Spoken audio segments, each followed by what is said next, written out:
महाराज जी ने अभी हमें कथा श्रवण कराई, मुझे अच्छा लगा, क्योंकि कथा एक ऐसी चीज है, एक ऐसा अमृत है जो व्यक्ति से पान करता है, उसे फिर इस संसार में आने की जरूरत नहीं पड़ती। अरे वाह, बहुत बढ़िया, बहुत अच्छी बात है। वो भगवान को प्राप्त हो जाता है, और उसने अगर अपने जीवन में 100 पाप भी किए होंगे वो भी उसके माफ हो जाते हैं। अरे वाह, बहुत बढ़िया, बहुत बढ़िया। देखिए, किसी को रुलाकर आज तक कोई हंस नहीं पाया, यह विधि का विधान है जिसे कोई समझ नहीं पाया। हमारी काबिलियत ही हमारी पहचान है, वरना बच्चे तो बहुत हैं इस दुनिया में।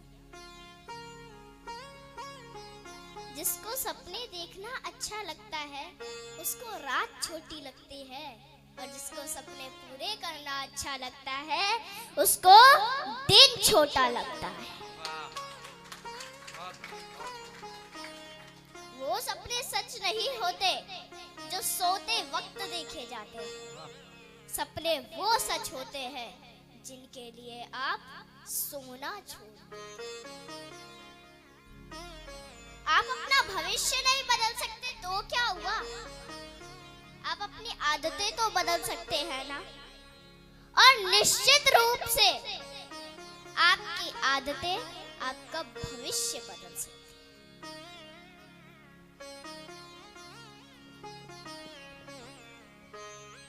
देखिए, जिंदगी तभी बेहतर होती है जब उसमें चैन होता है, जब उसमें सुख होता है।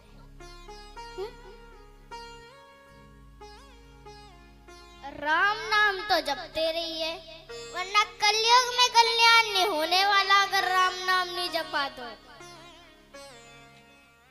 देखिए, संत कहते हैं कि कबीरा सब जग निर्धना, धनवंता नहीं कोई,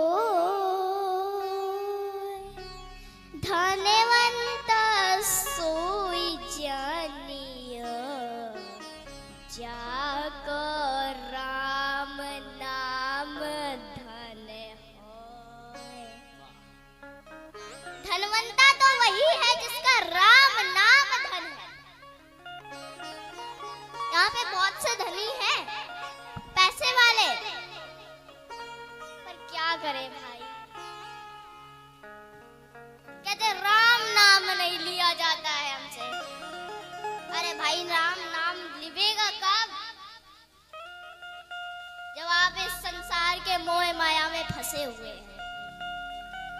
संसार के मोह माया में फंस के राम नाम नहीं ले पाते।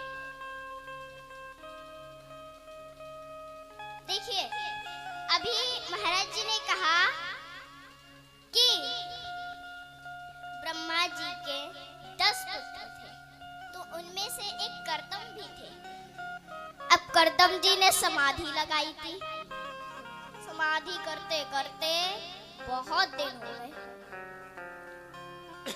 अब उसमें उनकी इच्छा हुई कि दुनिया को देखो, सब पत्नी से विवाह करते हैं, सबका सुख है, और हमें देख लो, हम यहाँ जंगल में पड़े हैं, हमारा भी विवाह हो जाए। अब ऐसी इच्छा हो गई उनकी, तो देखो बुढ़ापे में ना बुद्धि कमजोर हो जाती है।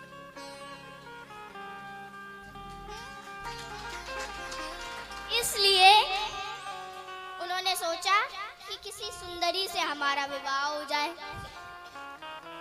तो अब उन्होंने तपस्या शुरू कर दी। भगवान ने सोचा कि कोई भक्ति करता है मुक्ति पाने को, कोई भक्ति करता है भगवान को पाने को, लेकिन इन बूढ़े बाबा को देखो, ये समाधि तपस्या करते हैं कि हमारा विवाह हो जाए। अब भगवान प्रसन्न हो गए, भगवान प्रकट हुए। बोले बाबा जी आपको क्या चाहिए?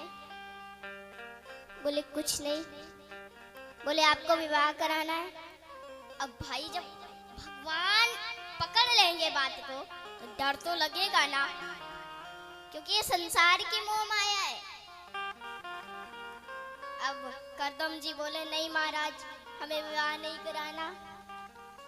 बोले आपके मन में इच्छा तो है, आपके मन में इच्छा तो बड़ी है। देखो भगवान से अगर कुछ छुपाओगे तो अच्छा नहीं होगा, क्योंकि वो अंतर्यामी है और भगवान कभी अपने रूप में आते नहीं है। भगवान त्रेता में आए राम बनकर और द्वापर में आए कृष्ण बनकर। भगवान अपना रूप तो लेकर नहीं आए ना, शंकर चक्र पद्मधारी बनकर तो नहीं आए। भगवान हमेशा हमारी परीक्षा लेने आते, हमेशा हमारी परीक्षा लेने आते हैं और अपनी हालातों से कभी घबराना मत, क्योंकि यह जीवन है। यहाँ पे अगर दुख होता है तो सुख भी होता है, और अगर सुख होता है तो दुख भी। देखिए अगर शेर के साथ रहोगे तो आपको संघर्ष करना सिखाएगा, और अगर गधे के साथ रहोगे तो आपको हालातों के सामने झुकना सिखाएगा, झुकना सिखाएगा।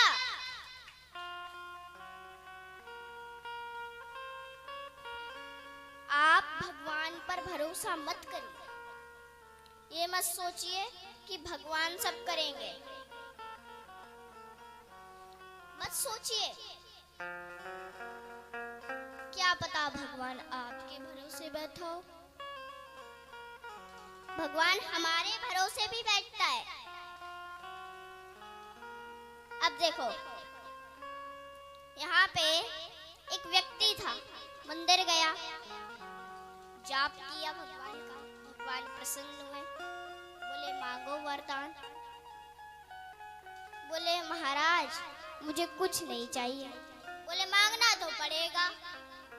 बोले प्रभु मुझे बस इतना दे दो कि मेरे पैरों के नीचे हमेशा गाड़ी हो और हाथ में पैसों का थैला हो।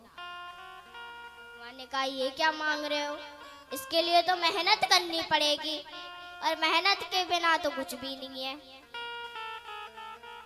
बोले भगवान हमसे मेहनत नहीं होती, आप ऐसे ही कर दो। बोले ठीक है। अब अगले दिन जब वो व्यक्ति उठा, अब वो अपने काम पर गया, तो उसने क्या देखा कि उसने मांगा था पैरों के नीचे गाड़ी हो, हाथ में पैसों का थैला, तो वो बस का कंडक्टर बन गया। अब उसके पैरों के नीचे हमेशा गाड़ी रहेगी और हाथ में पैसों का थैला रहेगा।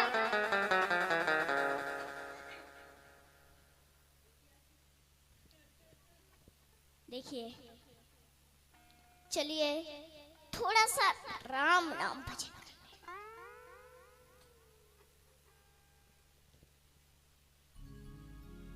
राम नाम के हीरे मोती मैं बिखराऊं गली गली, ले लो रे कोई राम का प्यारा शोर मचा